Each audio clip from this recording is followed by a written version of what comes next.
Hello, Garrett D100. I am your guide Q, and today we're gonna look at some more really bad two-sentence horror stories. There might be a couple good ones, and we'll see.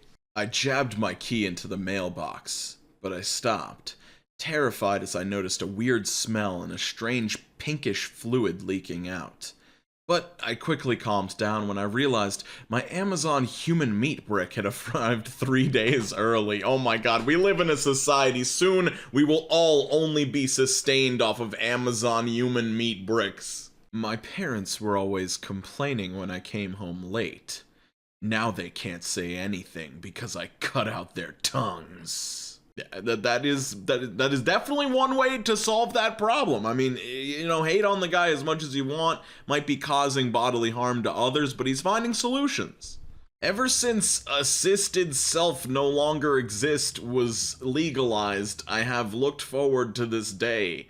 My 19-year-old daughter's request was finally approved, and the self-hate I instilled in her since childhood will have finally won. What the fuck? Who thinks of this fucking shit? Like, what? My stepson's mother has always been overprotective and avoids any conversations about who her real father was. When I found the boy's factory recall notice in a hidden floor safe, I understood why. My only question is, if your boy is like a robot child and he had a factory recall, why would you just like keep that notice around the house if it's supposed to be a secret? Like, you're gonna call the little boy factory and be like, I demand to speak to a manager. There must have been a mistake. Like, why are you keeping this in your house? He pulled his wife close, squeezed her tightly, and said, "This is the happiest I have ever been," before passionately kissing her on the altar in front of all their family and friends. Her mom screamed in horror as they dragged him off of her and closed the coffin. This one's just funny. I like it, it's good, it's a little bit of a twist, and it's silly, it's fun. Necrophilia, hey! My wife laughed at me when I told her I finally got a dad bod. Her laughter turned to screams when she found the dismembered torso in the bathtub. Oh no, he's a murderer! For the love of God, you have to help me, I pleaded with my wife on the phone, tears forming in my eyes. Dad, I'm not doing this over the phone again. The home will take care of you. My wife hung up as my jailer wheeled me back to my room. Yeah, dude, I don't know, this was pretty good. Elder abuse is a real scary thing that exists, and it's a terrifying concept to have your own family not believe you over the staff of some facility. It's creepy. Mummy, what does it mean to be silly? Nothing, I whispered as I stroked her hair and we watched the lower tier children disappear into the pit.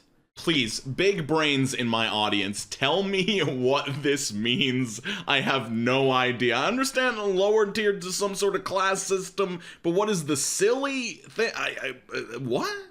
I was sitting on my couch, enjoying a can of beans when the TV sputtered to life. In 12 hours, all earworms will be real. Okay, once I read the beans part, I was pretty sure this one was a joke, but it's actually a terrifying concept. Could be like a good short film or something like that, where earworms are just like progressively digging towards your brain through your ear, and the only way to stop their progression is by getting the song unstuck from your head. It could work. My little daughter wanted to know what happened to her teeth if the tooth fairy isn't real. But how do I explain to her that my collection of corpses in the basement were missing some teeth, and I had to fix them? Alright, here's the question. Are all the corpses in your basement children? Because it's gonna look very silly if you start putting some baby teeth on adult corpses. Like, if I came by to view your corpse collection, I would not be impressed whatsoever. It started with my earbuds. Then all of my holes started eating things. Oh, this one, I guess it creeps me out just because it is a gross and cringeworthy thing to think about. So it works, it works. I saw a shadow in my house last night. Tonight I see more of them.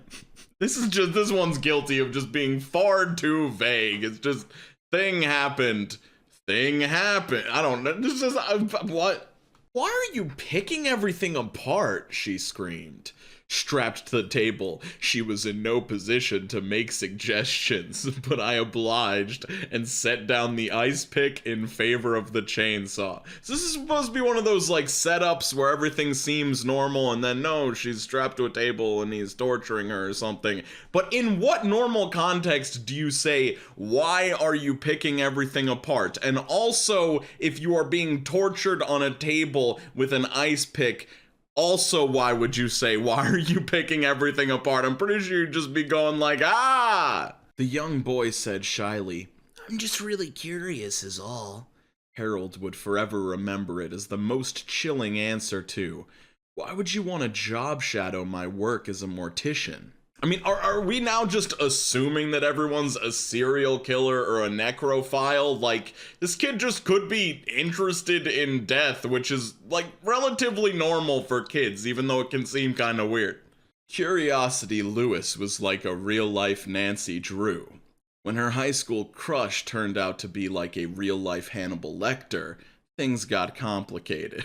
This story, yes, it would be bad if a cannibalistic murderer was your high school crush. It's not great. But also just Curiosity Lewis. It's one of my favorite names of all time. I hope that there ends up being a best-selling book series called Curiosity Lewis. I started putting random answers on the homework as my teacher came to collect it. But as she started grading it, she suddenly fainted on her desk, and I realized the scribbles I put were cursed. No, anything but the cursed scribbles, not the cursed scribbles. You're still awake? I asked, turning her over. I knew I should have cut a little bit deeper, I said, grabbing my knife as I looked into her horror-filled eyes. I wish I could still put polls in videos. They don't have that anymore. But do you ever get scared by these stories that are written from the perspective of a killer? I feel like they never work for me at all. I am never the least bit frightened. I was curious to know what would happen if I pressed the anti-toddler tantrum button on the toddler management app that I installed on my phone. I don't have a toddler anymore. Just blood and guts everywhere. Oh, the creativity is just out of control on this subreddit. A man who always feared the dark finally mustered the courage to sleep with the lights off. He woke to a chair facing his bed. This one creeps me out because I live alone, and one of my greatest fears is waking up to, like, my furniture rearranged or just things being different in some way. So, I don't know, this one kind of creeps me out. It's pretty good. I named him Curiosity. My little brother grinned as he held up the bat, upon which he had painted a giant question mark. His previous statement of Curiosity killed the cat suddenly made a lot more sense. I really hope that Curiosity isn't just a meme going around the two-sentence horror story, because I wanted Curiosity Lewis to be a genuine thing someone had created. I'm so sick of the satire. The satire is so much less funny than the genuine attempts at horror. It's like not even close for me. Suddenly, I can see all ghosts who roams around my house. When I found my rotten, dead body, I just realized that's the reason I can see all those ghosts, as I'm also a ghost now. I don't know why I feel this way specifically with this post, but I just want this entire statement on a t-shirt. Like, I will print 100 of them and just wear a different one every day. A farmer was trying to save his horse from the bombing of his village. He was so caught up in the moment that he did not realize he was carrying his horse's decapitated head. You're telling me this man thought that he was carrying an entire horse on his trip out of the village, but no, it just turns out it's like 1,000-pound difference between carrying a horse and just carrying its head. Also, I regret to inform you guys that I've scrolled past like 6 or 7 more Curiosity posts, so the hopes of Curiosity Lewis being real are just completely diminished and tarnished, and my life is fucking ruined. Mary had a little lamb, its fleece was white as snow. The lamb pelt looked beautiful, upholstering the seat of the chair I made from Mary's bones. I know I've said this before, but please, dear God, if you're gonna make a story based on a well-known song, make the words match the amount of time in the song. It's not that hard. My family anxiously sat around the television, glad the live feed from the first colony on Mars was finally coming in. But I couldn't help but realize that it glitched every 3 minutes when the shuttle door opened. Okay, I think this one is scary, but only if you really put yourself in the headspace of, like, there's this big space event happening on TV, and there's all this hype, and instead of, like, watching a frickin' shuttle crash or something like that, you're just watching this glitch and wondering what happens after that part. This kind of works for me. If you want more horror-themed videos from me, click that funny little button in the top right corner of your screen. Let me know if you have any non-true crime horror ideas for the channel. I'm always interested in ideas from you guys. And yeah, I would like to give a major shout out to Hannah, Matthew Kendall, Caitlin, Beth the Dork, Ashton Jacobson, June, Mega Mander, Alicia, Catco, Kennedy DeSilvis, Tay Hyper Ninja Child, Jared D, Regrettable Stitches, Allison B, Fiona Fox, Kaya Bay, and Brittany, as well as everyone else you see on your screen for being top tier channel members. Appreciate you extra largely. And yeah, skate on the best of your abilities, drink a sufficient amount of water, and I'll see you super soon.